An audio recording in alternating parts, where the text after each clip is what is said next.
എല്ലാവർക്കും സുഖമാണല്ലോ മക്കളെ. അമ്മക്കിളിക്ക് സുഖമാണ്, നിങ്ങൾക്ക് എല്ലാവർക്കും സുഖമാണ് നമുക്കിളി വിശ്വസിക്കുന്നു. ഇന്നത്തെ പുതിയ വീഡിയോ എന്താണെന്ന് അറിയാമോ? ഇന്നൊരു കുക്കിംഗ് വീഡിയോ ആണ് കേട്ടോ. കാനഡയിൽ എല്ലാ സീസണിലും ഇത് ചെയ്യാൻ പറ്റത്തില്ല. ഈ സീസണിൽ അതായത് ഓഗസ്റ്റ് സെപ്റ്റംബർ വരയ്ക്കേ ചെയ്യാൻ പറ്റുള്ളൂ. അന്നേരം നമുക്ക് ഈ സംഭവം കിട്ടത്തുള്ളൂ. കടയിലൊന്നും പോയാൽ അത് കിട്ടത്തുമില്ല. അപ്പൊ ആ സമയം നോക്കി കറക്റ്റ് എല്ലാ വർഷവും ഞാനത് ചെയ്യും. പിന്നെ വരുന്നവർക്കൊക്കെ അത് കൊടുക്കുകയും ചെയ്യും. അറിയാൻ വയ്യാത്തവർക്ക് പറഞ്ഞും കൊടുക്കും. അപ്പൊ 2-3 പേരൊക്കെ കഴിച്ചിട്ട് അടിപൊളി റെസിപ്പിയാന്ന് പറഞ്ഞിട്ടുണ്ട്. നാട്ടിൽ ഇത് സർവ്വസാധാരണ നമ്മളെല്ലാരും ചെയ്യുന്ന. ഇവിടെ ഈ സംഭവം കിട്ടാത്തതുകൊണ്ട് നിറയെ പേർക്ക് അറിയത്തില്ല. എന്റെ ഏജിലുള്ളവർക്കൊക്കെ അറിയാമെങ്കിൽ അത് ഞങ്ങളുടെ സൈഡിലുള്ളവർക്കൊക്കെ എല്ലാവർക്കും അറിയാം ഈ ഒരു സംഭവം. നമുക്ക് ചോറിന് കൂട്ടാൻ അടിപൊളി സംഭവമാണ്. എന്താണ് സംഭവം എന്നുള്ളത് ഇപ്പൊ നിങ്ങൾ വിചാരിക്കുമായിരിക്കും, ഇപ്പോഴല്ലേ ഒരു തക്കാളിയുടെ റെസിപ്പി ഇട്ടെന്ന്. അത് തോരന്, ഇത് കറി. തക്കാളി ചെടിയുണ്ട്, അതേന്ന് പോയി ഫ്രഷ് ആയിട്ട് ഒരു 3-4 പറിക്കുക. ഞങ്ങൾക്ക് 3 മതി. കാര്യം ഞങ്ങൾ ഉച്ചയ്ക്ക് ഒരു നേരമേ ചോറ് കഴിക്കുന്നുള്ളൂ. അപ്പൊ പിന്നെ പിറ്റേ ദിവസത്തിന് ആവശ്യമില്ലല്ലോ. അപ്പൊ ഒറ്റ നേരത്തിനുള്ള കറിയാണ്. അപ്പൊ ഇത് പറിച്ചിട്ട് കഴുകിയിട്ട് ചെറിയ കഷ്ണങ്ങളാക്കണം. ഇത് എത്ര പേര് കഴിച്ചിട്ടുണ്ട് ഇല്ല ഉണ്ടാക്കിയിട്ടുണ്ട് എന്ന് പറയണം കേട്ടോ. എന്താ നമുക്ക് ഒന്ന് ചെറുതായിട്ട് ഒന്ന് മുറിക്കാം കേട്ടോ. കഴിച്ചിട്ടുള്ളവർക്ക് അറിയാം ഇതിന്റെ ഒരു ടേസ്റ്റ് കേട്ടോ. ഒരു ലക്ഷ്യമില്ല. ഇച്ചിരി മീൻ വറുത്തത്, ഒരു ഉരുളക്കിഴങ്ങ് മെഴുക്കുവരട്ടി എല്ലാം കൂടെ ഉണ്ടെങ്കിൽ ഈ കറിയെ തോപ്പിക്കാൻ ആരെ കൊണ്ട് പറ്റുകയില്ല കേട്ടോ. ചെറുതായിട്ട് ഇങ്ങനെ അങ്ങോട്ട് അരിഞ്ഞിടുക കേട്ടോ. ഉപ്പിടുവാന്ന്, മഞ്ഞപ്പൊടി ശകലം ഇട്ടു, അത് വെള്ളം ഒഴിച്ചിട്ടുണ്ട ഒന്ന് മിക്സ് ചെയ്തിട്ട് അടുപ്പിലോട്ട് വെക്കാം. ഇതേ അടച്ചു വെക്കാം കേട്ടോ.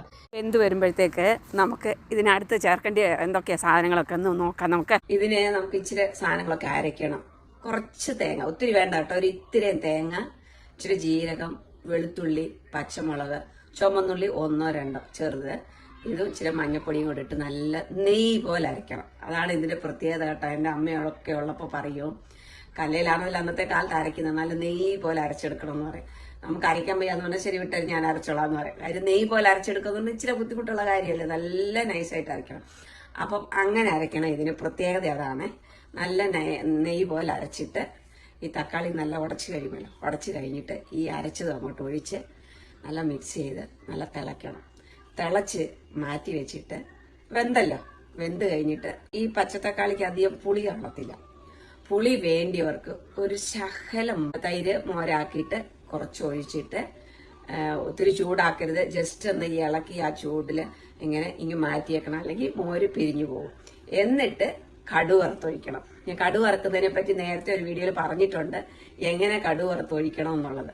കടുക് വറുത്തൊഴിക്കുക, അടപ്പ് വെച്ച് അടച്ചു വെക്കുക, ഒന്നും പിന്നെ ചെയ്യണ്ട. കഴിക്കാൻ നേരം അങ്ങോട്ട് തുറന്ന് നോക്കിയാൽ എന്തൊരു മണമാണെന്നറിയാമോ കറിക്ക്. അടിപൊളിയായിരിക്കും, കിഡിലെന്നെ. ഇത് നിങ്ങൾ എല്ലാവരും ഒന്ന് ട്രൈ ചെയ്തിട്ട് നമുക്കിലേക്ക് പറയണം. നമ്മുടെ ഗാർഡന്റെ പരിപാടിയുടെ ഇടയ്ക്കാണ് ഞാൻ ഇതൊക്കെ കാണിക്കുന്നത് കേട്ടോ. കാര്യം ഇതൊക്കെ വിട്ട് കഴിഞ്ഞാൽ പിന്നെ നമുക്ക് ആ സീസണിലല്ലേ കിട്ടത്തുള്ളൂ പച്ചത്തക്കാളി. അതുകൊണ്ടാണ് ഞാൻ ഇപ്പൊ ഇതിനെ ഇടയ്ക്ക് എടുത്ത് ഇടുന്നത്. ശരി, അപ്പൊ നമുക്ക് അടുത്ത വീഡിയോയിൽ കാണാമേ. അടുത്ത നല്ലൊരു വീഡിയോ ആയിട്ട് വരുന്നവരിക്കും നിങ്ങളെല്ലാവരും നമുക്കിലേക്ക് പ്രതീക്ഷിക്കണം കേട്ടോ.